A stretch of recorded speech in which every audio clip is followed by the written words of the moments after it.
I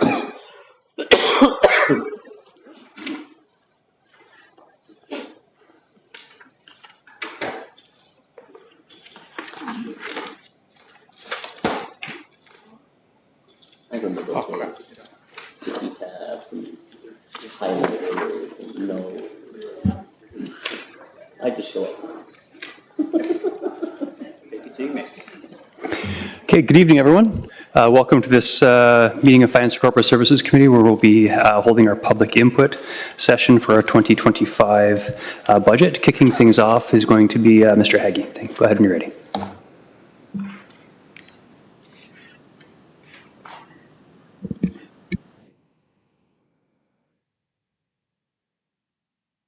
Our 2025 budget. We've got three themes that we've been talking about through our budget discussions already about delivering city services, so continuing to do the core things that we do as a municipality, investing in our infrastructure. We spent a bunch of time already today talking about that as far as capital investments, and then advancing strategic priorities, something that's important to staff and council, about moving ahead with the strategic plan. The proposed budget, the budget that's being considered by council shows a tax rate increase of 3.9%, which works out to about $49 for the average home. A water utilities increase, so that's water, sanitary, and storm, 6.3% or $82. Combined, that's $131. But there's plenty of services that go into that. All of the things we've been discussing, the core services, growth-related things, strategic priorities, capital investments, all of that for just a little bit more.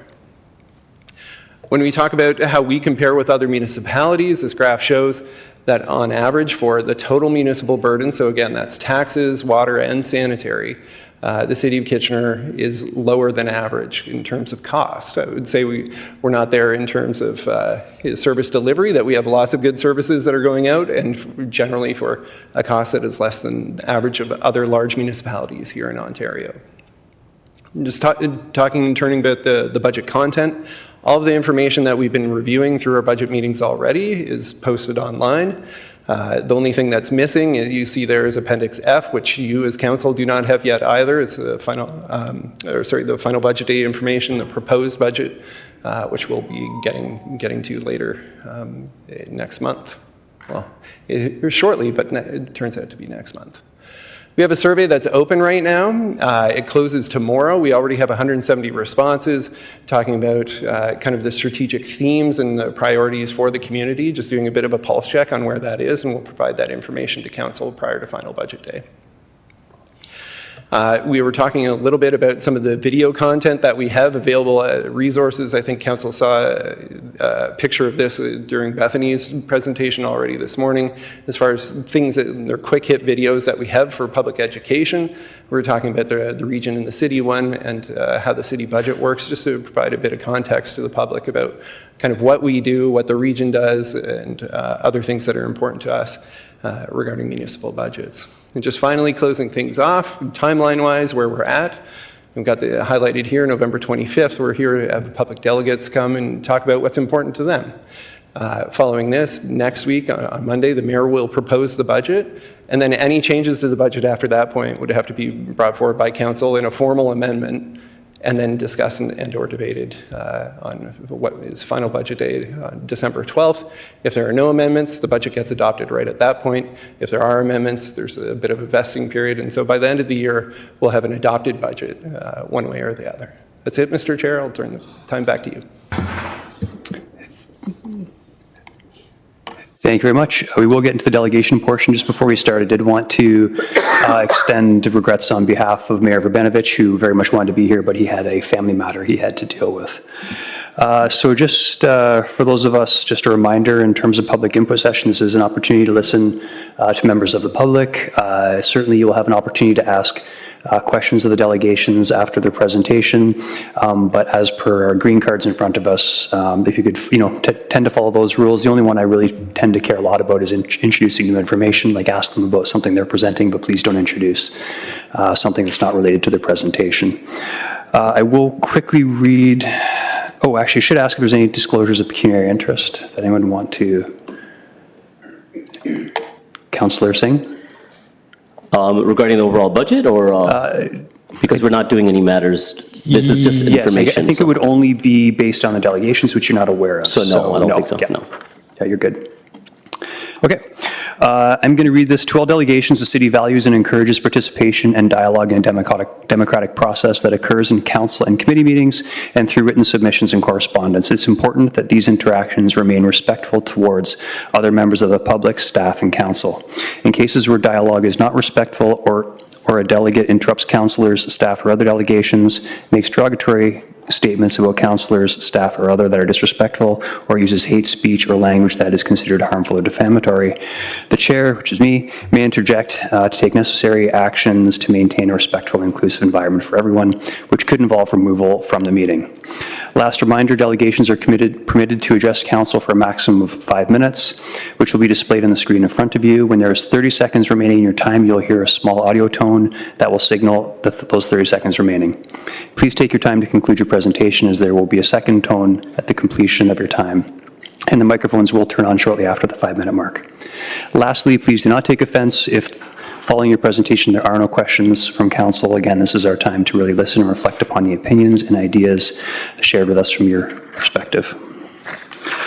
So, the first delegate of the evening is Ms. Linda Yetzi from the Kitchener Downtown BIA.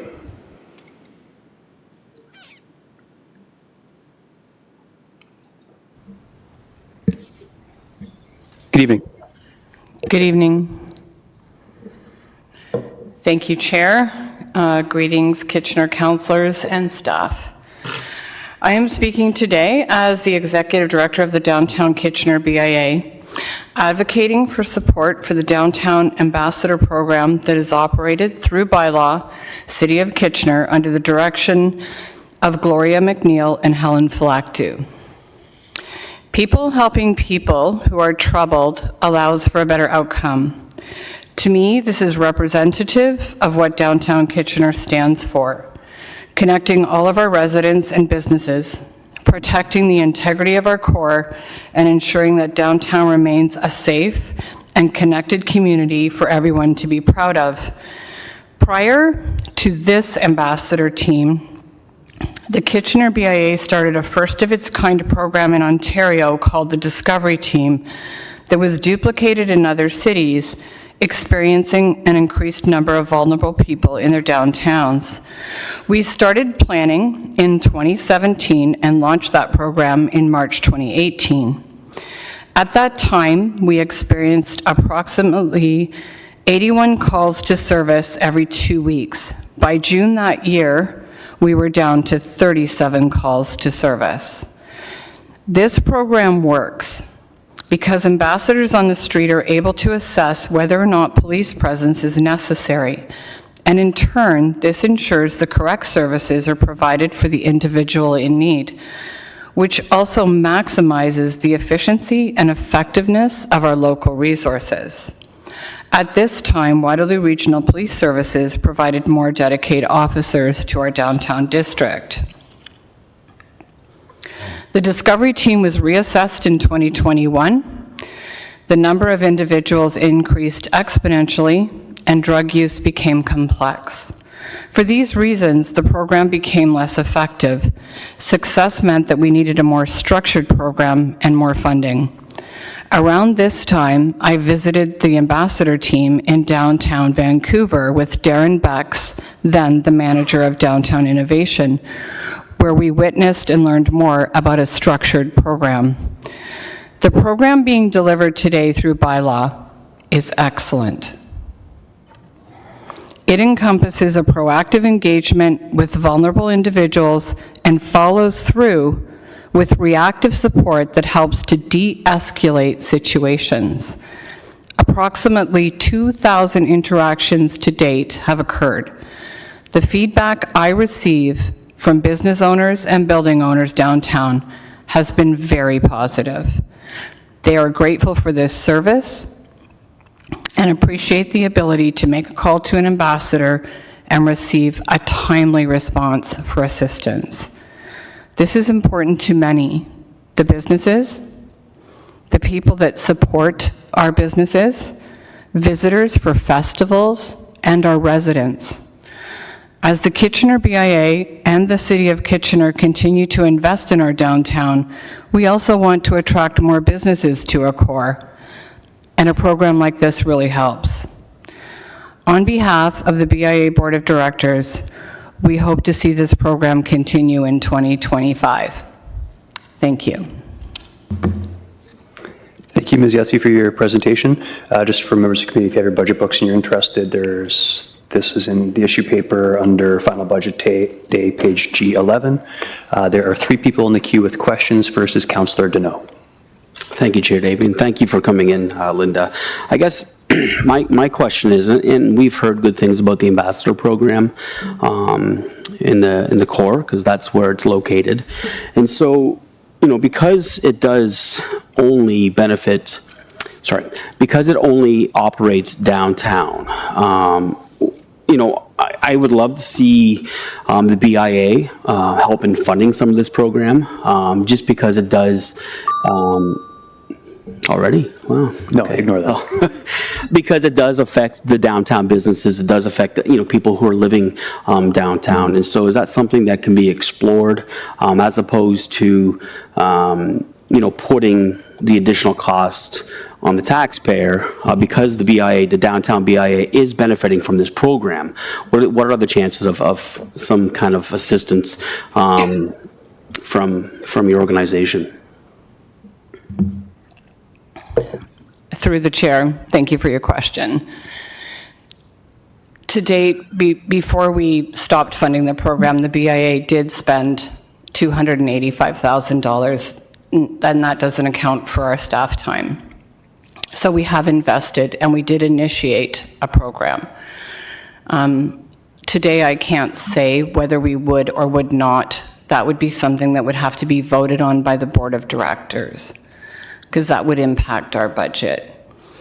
My other comment would be that, yes, this is Ward 9 and Ward 10, but downtown belongs to all wards, and it's a place where residents of Kitchener come to celebrate our community. So really, although it's just these 2 wards, downtown's for everyone, and everyone needs to feel connected and safe in downtown Kitchener. No, and you're right. I agree with you. I don't live in downtown. I live in another ward, and my family and I come downtown quite frequently to some of the businesses. So I guess my ask would be, I'm not sure when your budget time is, if this could be broached with the board to assist the city in some funding for this program. I believe it's a valuable program, but I don't believe that the city should have 100% of the costs associated with running this program. And so that's my ask, is when your budget is up, that you consider adding some funding to this program as well. Through the chair. So our budget has been presented at the first round. It was approved by the Board of Directors. We shared it at our town hall a couple of weeks ago. And I can commit to taking that to my board. But the budget is set for 2025 at this point. But I would take it to my board, I would say, in January. Okay, thank you. Thank you. Thank you. Up next is Councillor Johnston. Thank you, Chair Davey, and thank you, Ms. Yetsey, for coming in. And my questions are along the same line as what Councillor Deneau was asking about. And in terms of your budget presentation, so that was to the BIA, and you said you had put $285,000 of the BIA money into this program in the past. I also believe that it's a fair consideration that the BIA look at helping to fund this as well, instead of just having the city do it. It is a very valuable program. Is there an opportunity for you to go back to your board, because you have just done the budget, but is there an opportunity to go back and revisit this? Through the chair, to answer your question, so our next meeting is on Wednesday. Following the Municipal Act, we're required to post our agenda 7 days, so the agenda for November is set.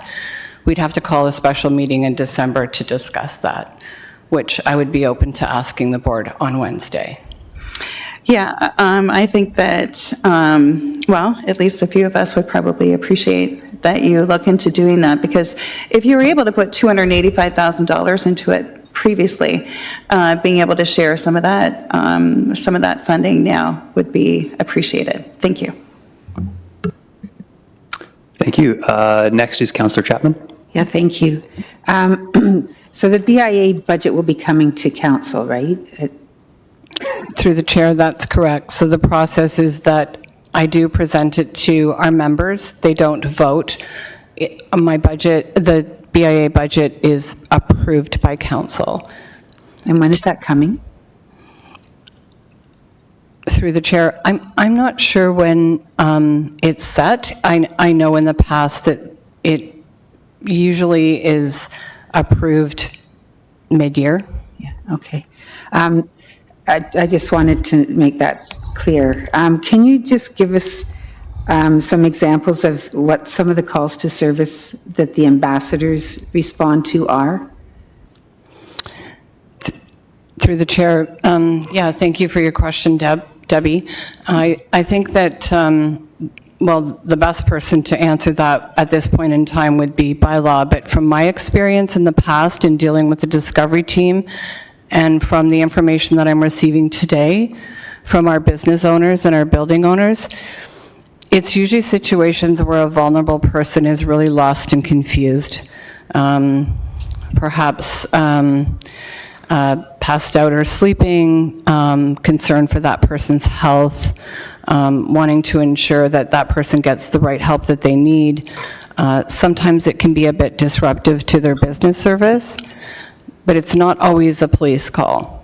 So having ambassadors like this helps to de-escalate that call to 911. Right.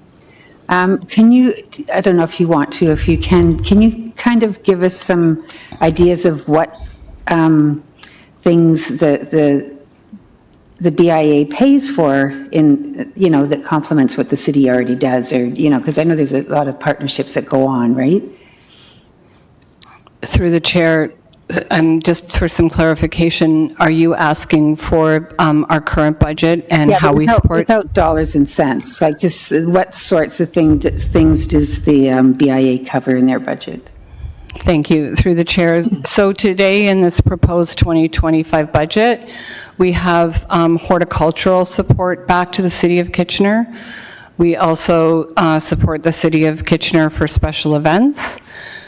And then we have a separate line item to support the City of Kitchener for the Chris Kindle Market. So to date, we are approximately $185,000 from our budget back to the City of Kitchener. Okay, that's helpful. Thank you. Thank you. There's some interest from Peak. There's still 3 more people in the queue with questions. Next up is Councillor Singh. Yeah, Ms. Jussi, you just mentioned $150,000 back to the City of Kitchener. That's like transfer services that the BIA is performing, or is it returned as an operating consideration to the City of Kitchener, the work that city staff would be doing on behalf of the BIA? So the $150,000, I'm just trying to get clarity how you said that's returned back to the City of Kitchener. Through the chair, these are direct payments made to the city. Okay. So one of them is just a direct payment to special events. Another one is a direct payment to horticultural. And another one is a direct payment to the Chris Kindle Market. Okay. So they're just direct payments for activities that are being provided by the City of Kitchener. Yeah, that makes sense. What is the overall budget by the BIA? Our proposed, but through the chair, our proposed budget for 2025 is $1,815,000. That's your operating budget? Yes. Okay, all right. And initially, the $200,000 plus that was being paid for by the BIA for the ambassador program, for how long was that? How long was the trial program? Through the chair, that program lasted from 2018 to 2021. So 3.5 years of funding. Okay. 2021, 3.5 years. And that was just for two ambassadors, correct? Through the chair, that was more than 2 ambassadors. So the program was actually facilitated by the Working Center. Working Center. And the Working Center had through different times of the year, depending on the needs, certainly more people during festival time and spring and summer and fall, anywhere from 10 to 20 people involved in that program being ambassadors. Okay, and so where is the challenge? Let's set the question aside of who should pay for it. Okay, I'm looking at it as a best way to deliver the service to get the maximum benefit to the downtown, to support. The fact that the BIA does have that close working relationship with the Working Center, and again, you have the experience of running this program, and in your reply in saying it was more than 2. So approaching the 4 that's being outlined in the budget.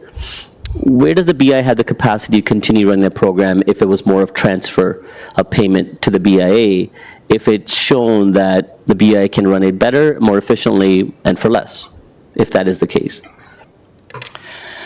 Through the chair, to answer your question, it was ineffective.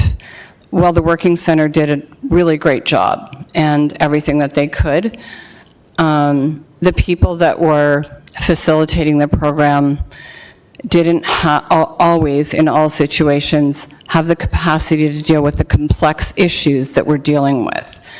As we came through the pandemic, and we had a lot more people on the street, and please understand the complexity of drug use is very different today than it was in 2018. We realized that that structured program was very much needed. It did become less effective. So to answer your question, no, the BIA would not be able to run this program again. Okay, so now I'll bring back the question of who pays for it.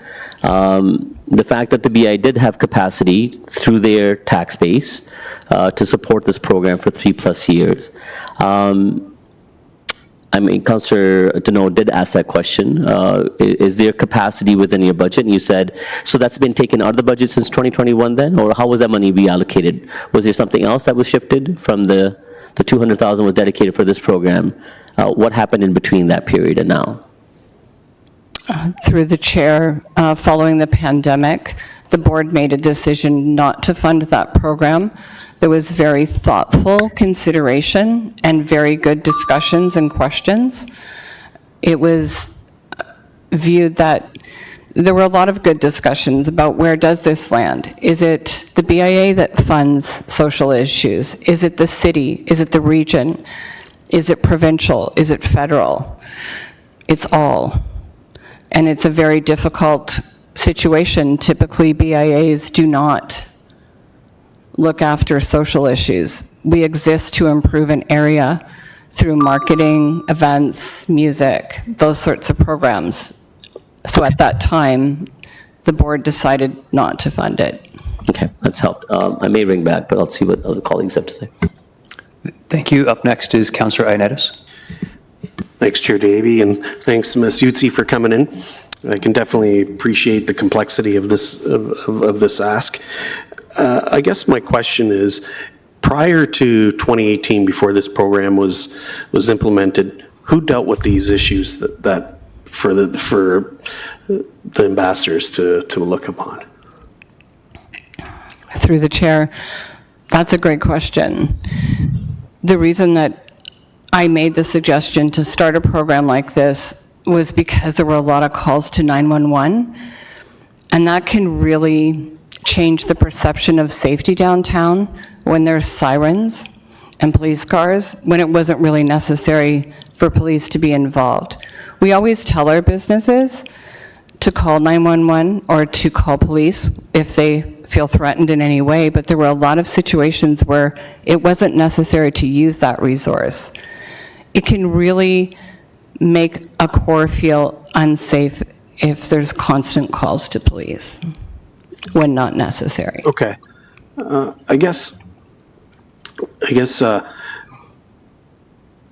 do these ambassadors, do they get official training? Do they go through some kind of program? Through the chair, I'm confident that that program that was set up through bylaw, they had good training.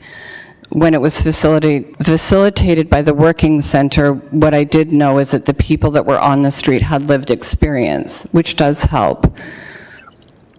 Okay. I guess my last question is with regards to, you'd mentioned you went to Vancouver and you looked at their ambassador program. Who funded that program? Through the chair, we went to downtown Vancouver for an international downtown conference, and I believe that program was split between the BIA and the city of Vancouver. But they did have exponentially way more people to deal with than we did. And when I asked that BIA, they had to set aside $2 million for their ambassador program. Okay. All right, thank you. Thank you. And last in the queue is Councillor Michaud. Comment? Okay, actually, we're not taking comments, though, at public input. Yeah, you'd have to make them at final budget day. Yeah. Yeah, there are no further questions as yet. I think we probably went a little deeper into the conversation you were expecting, but thank you so much for answering everyone's questions. Much appreciated. Thank you. Okay. Our next delegation is Kathy Lepar.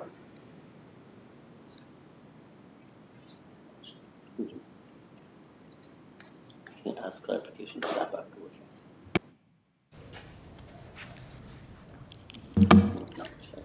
Good evening. Good evening. Thank you very much for your time this evening. I'm a parent volunteer that works for Kitchener Minor Baseball, and our program that I'm talking about tonight is Challenger Baseball for kids with physical and cognitive disabilities. So good evening, Council, Chair, and members of Council. Thank you for your opportunity to speak today about an inspiring initiative that combines sport, accessibility, and community collaboration, building an accessible baseball diamond for Kitchener Challenger Baseball at Upper Canada Park. This project is about more than just a baseball diamond. It's about creating a space where children and youth of all abilities can feel included, thrive, and enjoy the universal joy of sport. Upper Canada Park, with its history of thoughtful development and its vision to be a premier sports and community hub, is the ideal home for the transformative initiative.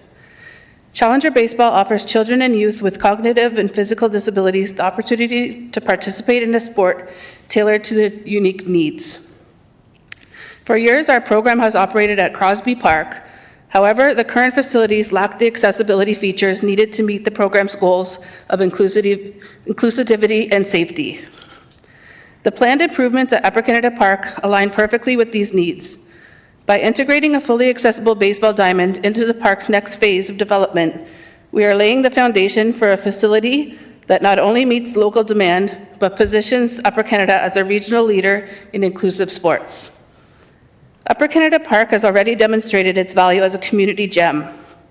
The 2018 reconstruction maximized its underutilized space, and the upcoming second phase will only enhance its capacity to serve the diverse users.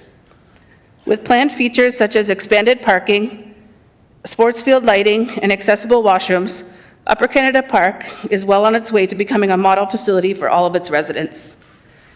By incorporating the Challenger Baseball Diamond into these plans, we will further the park's role as a place for connection, activity, and opportunity. Lighting improvements, for instance, will allow evening play and accommodate more games and tournaments, helping to meet the growing demand for inclusive sports and spaces. The accessible washrooms and shaded seating areas will ensure a dignified and comfortable experience for all participants and spectators. This initiative is powered by partnerships. I want to thank the City of Kitchener for donating land at Upper Canada Park, as well as other organizations like Kids Ability, Kitchener Minor Baseball, and regional baseball associations in Waterloo and Guelph for their support. Drawing from the successes of similar projects in Quint, Windsor, and London, we are creating a roadmap that builds on proven strategies, ensuring efficient use of resources and avoiding unnecessary obstacles. Furthermore, we envision this as a community-driven project. By emphasizing donated materials, volunteer tradespeople, and grassroots fundraising, we aim to keep the initiative accessible and inclusive from start to finish. To bring this vision to life, our immediate focus is Phase 1, constructing the diamond and storage facilities. Phase 2 and 3 will introduce washrooms, a clubhouse, and other amenities, likely in collaboration with the park users and community partners as identified in the City of Kitchener issue paper relating to the Upper Canada Park. We are already pursuing funding opportunities such as the Jays Care Foundation grant and are exploring creative ways to engage local businesses and families. From unique sponsorship opportunities to leveraging high school students and post-secondary students for website design and promotions, this project is truly a community effort. Upper Canada Park is more than a collection of amenities. It is a reflection of Kitchener's values, accessibility, innovation, and community. By supporting the creation of an accessible baseball diamond, we are not just building infrastructure, we are building belonging. Together, we can ensure that Upper Canada Park becomes a beacon for inclusive recreation and a source of pride for our city. Thank you for your support and your continued investment in a more accessible, connected, and vibrant Kitchener. Thank you so much for your presentation. There is one question, Councillor Michaud. Thank you, Kathy, for your presentation. I'm so delighted to see this is coming to Upper Canada Park. How many, is this an organized, would it be organized sports for these kids as well, like a recreational sport, like teams? Yes, so right now, this program began 3 years ago in our city, Kitchener. There's a lot of local communities. Cambridge would be our closest one. And then from there, I think London. So it's just starting to come to southwestern Ontario now. So this one, sorry, could you please repeat your question? We will have like tournaments and whatnot. Yes. Yes. Sorry. So there is tournaments that Jays Care puts on, similar to the Ice Pirate program that's here for hockey. Mm-hmm. It's very, very similar for the Jays Care. So this is really strongly funded by Jays Care and supported by Jays Care. So there's a lot of programs that they have tournaments and such. So our athletes were invited to a tournament, but we had to travel to Scarborough, which is not a big deal, mm-hmm. but that was the closest accessible diamond we had. Well, thank you, and congratulations on such, great presentation and all the hard work that Thank you've you. done. Sorry, I'm Really nervous. appreciate it. You did a great job. Yeah, there's no one else in the queue, Ms. Leclerc. I would want to thank you as well for your presentation. I really appreciate the line too, not just building infrastructure, but building belonging. I like to think that that's a lot of what we hope to see on this council. So looking forward to it. Sounds great, and thank you so much for your work. Thank you. Okay. The last delegate for this evening is Geraldine Stafford.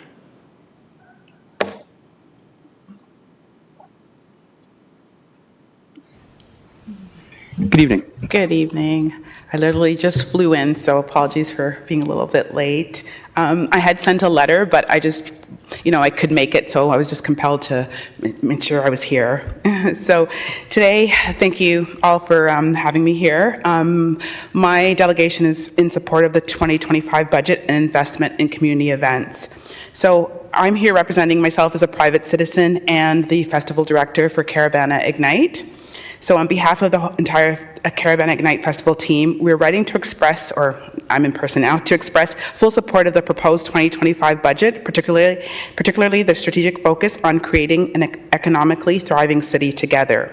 We are particularly encouraged by the recommendation to allocate an additional $200,000 towards supporting community events, which is a forward-thinking investment that will undoubtedly enrich our city culturally, socially, and economically. It was the first ever Caravana event outside of the City of Toronto, and our experience working with the city's special events team has shown us the transformative impact of such collaborative efforts. Their expertise, guidance, and commitment to fostering community-driven initiatives have been instrumental in the success of our festival and for many other of our festival counterparts. I think overall what resonated was the city's belief in the power of bringing people together. For Caravana Ignite, the city has been more than just a partner. It has been an enthusiastic facilitator of authentic cultural experiences and a real champion for diversity. I just want to talk a little bit about the impact of the partnership.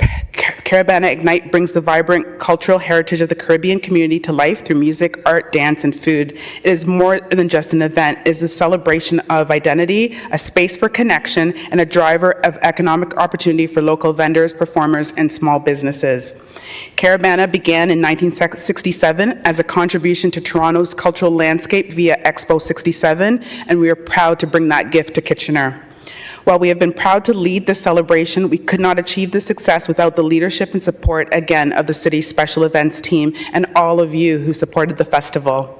The team provided a sustainable framework that allows us to build upon our vision while ensuring that community-driven festivals like ours remain accessible, inclusive, and financially viable. What I appreciated most was the city's unfettered approach to the preservation of our cultural elements, allowing our community to represent itself authentically. Why does this increased investment matter?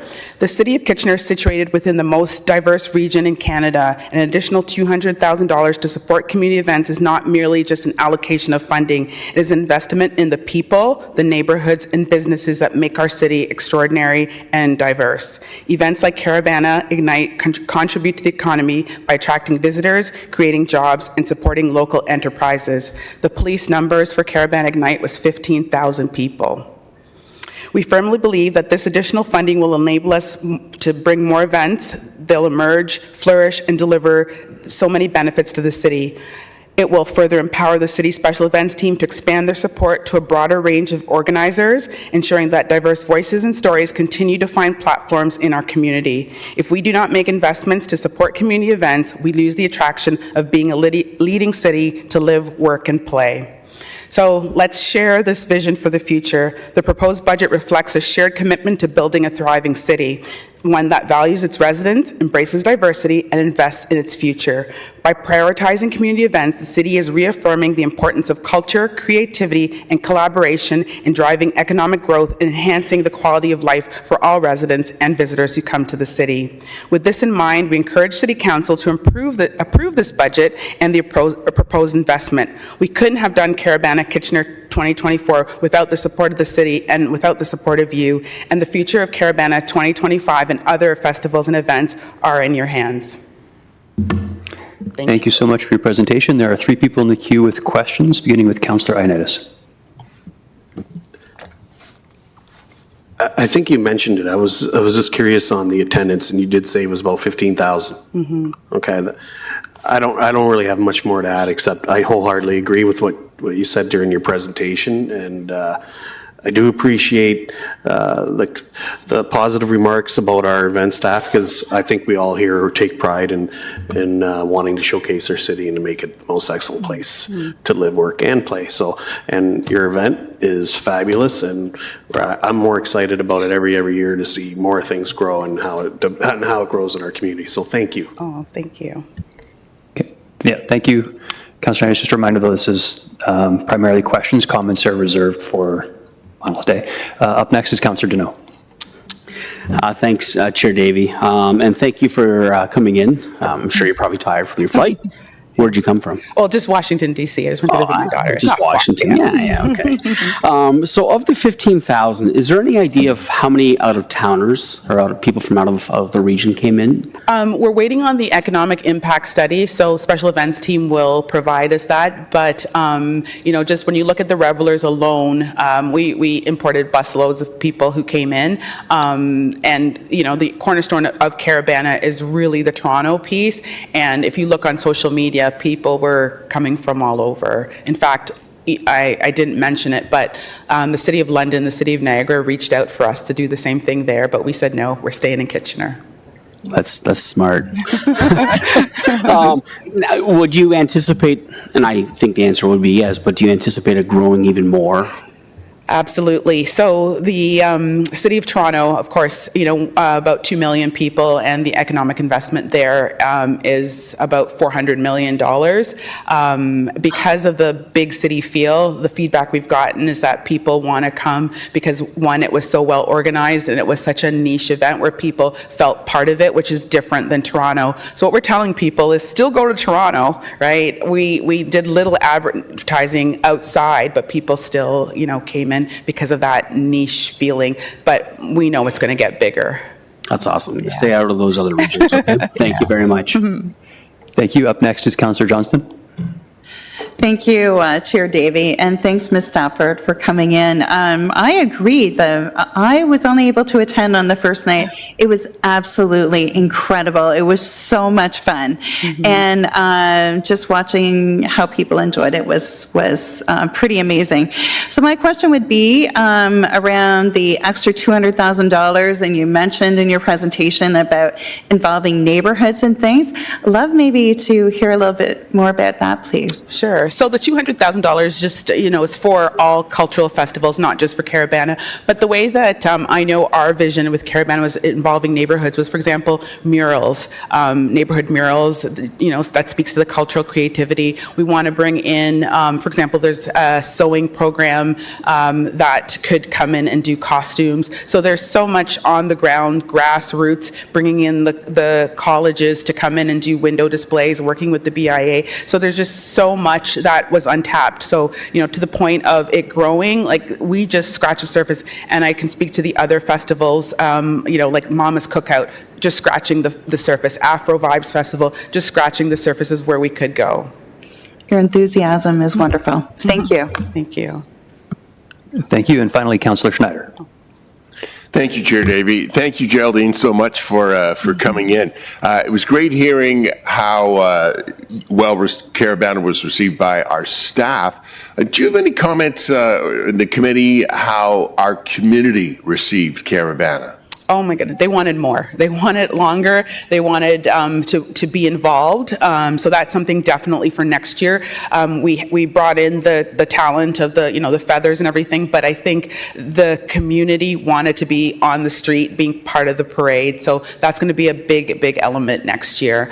They didn't want it to end, so that's another thing. How do we keep the party going?